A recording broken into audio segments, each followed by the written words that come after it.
bias exists, and we actually agree with that point. But when you said different lenses, you mentioned gender bias, race, equity, and Dr. Richey, respectively. I don't think that that if an inspector goes into a house and just looks inside the house and never looks outside the house, that he's actually really inspecting the entirety of the house. So the house of critical race theory and critical, pedagogy and critical concepts include the idea of equity, include a sort of emphasis on gender bias, and I don't think you can actually interrogate and inquire into ideas when you're staying within a single ideological framework. It's anti-intellectual, and all intellectuals need to go outside their framework and question themselves. Introspection and self-challenge are the basic precepts of how we acquire knowledge of the world, sir. So, respectively, I think all of those things you mentioned, equity, gender bias, they can be a part of a broader analysis, but the broader analysis must exist outside of a single umbrella, which is what I think only having those things you mentioned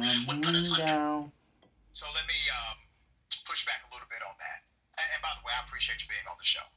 I'm happy to be there are multiple theories that coexist. Some of them actually overlap. Grounded theory, one of the theoretical constructs that I use for actually my second doctorate. I use grounded theory. That's not the only theory that I would subscribe to, right? To explain or analyze or compare data. And now you have to look at it from two data concepts. Qualitative comparison, which is your social comparison, and then quantitative comparison, which is your analytical research numbers heavy comparison.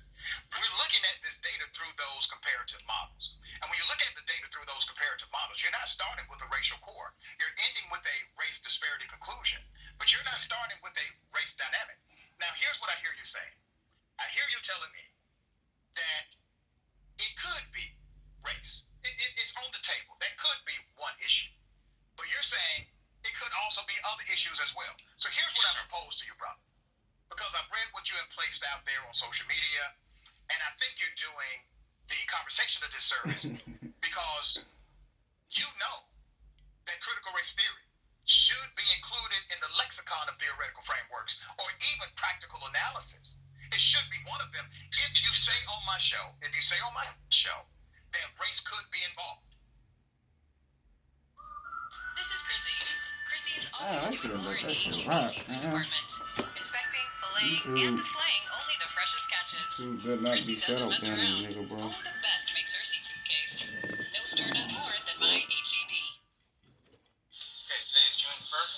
Say your name and spell it. I'm God, G-O-D. I'm doing this interview and it's getting kind of weird. If I send you a headshot, could you check it out? I wonder if I'll watch the movie. I don't know. Well, okay, so you said the lexicon of theoretical frameworks. That's, to me, is a composition of words that I'm not entirely sure addresses the core of my propositions. My proposition is that it shouldn't be in the classroom as fact. And that's actually the proposition that many of the bills... Wait a minute, brother. I only got to finish. It's not in the... No, it's not. The 1619 project... Sir, you're talking about less than 1% of curriculum. I'm talking about the vast majority. Sir, less than 1% of curriculum was connected to the 1619 project. It is and by the way, it's a great project and it's a great curriculum. I stand by it. But it's less than 1%. Let's talk about the overwhelming percentage, 99 point whatever it is, that actually teaches a core educational curriculum, not the foundation of critical race theory. It's not taught. You guys keep coming back to that as if it's taught in K through 12 education, and it's not. I just don't understand why y'all keep making that argument.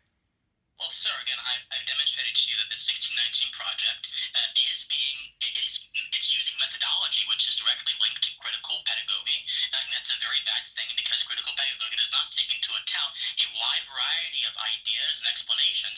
It presumes, and this people can source me words to that wound, Matsuda, Crenshaw, Delgado, they all say that they presume through their lived experience that all disparities in all areas, housing, education, are racist. And the reason why they say that is because they, as scholars, have decided to utilize that as their comparative analysis. But brother, let me correct you on one thing before I go. Okay? Yes, when you say the critical race theory is presented as fact, the very word, the very phraseology is theory. Critical race theory. Theory, brother. Yes. Theory. Which means, by definition, definition and design of the phrase cannot be fact. It is a theoretical framework to analyze and compare. That's what it is. If I may. Yes, if I may. You got 1 minute. Go ahead. You got the last one. If I may, there are plenty of theories that constitute our understanding of the world, which are held as fact. For example, gravitation is one of those theories. What so yes, right there, that shit is even true. though a theory itself is supposed to be very the contingent, it's supposed to be very not necessarily certain, there are people who believe the precepts of a theory are true and will teach those precepts as fact. Just because the theory itself may not have the word fact I'm with him on that one. does not mean people cannot, in the material world, go through and manifest the ideas of the theory as fact. So let's just be very clear with our words here. All right, brother. I was very clear with the fact that critical race theory, by definition of the phrase, cannot be taught as fact, but as a theoretical framework. And scholars have been doing that for many years. I'm actually with him on the last point.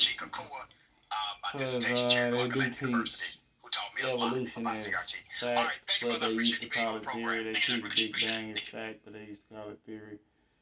Every year we see new headlines about seemingly profitable.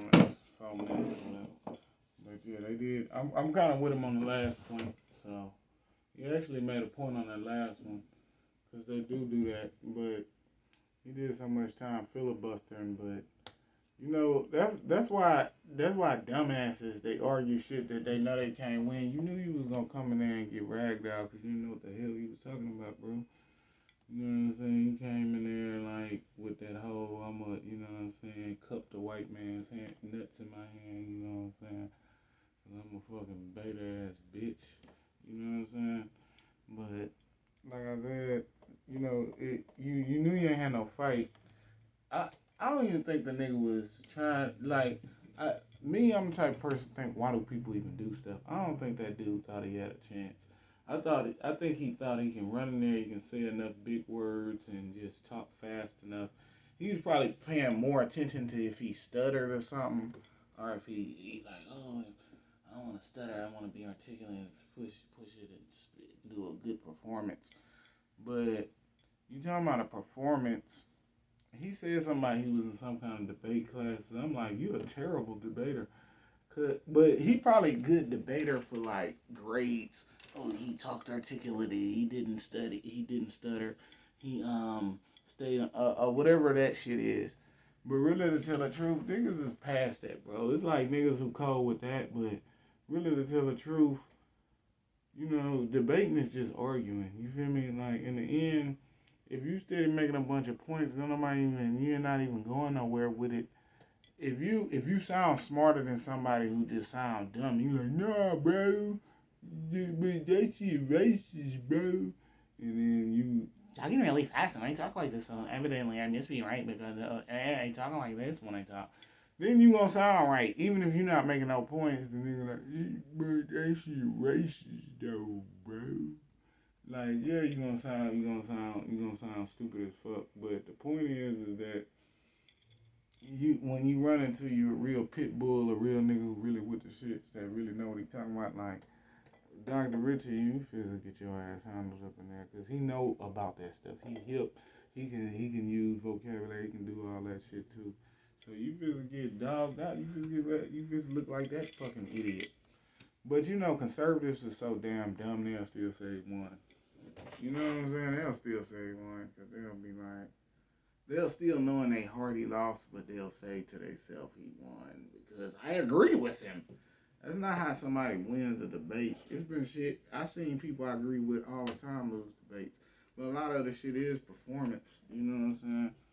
But shorty, it's just the game is changing because niggas getting better at this shit. And really the internet shit and this YouTube blood sports and shit like that.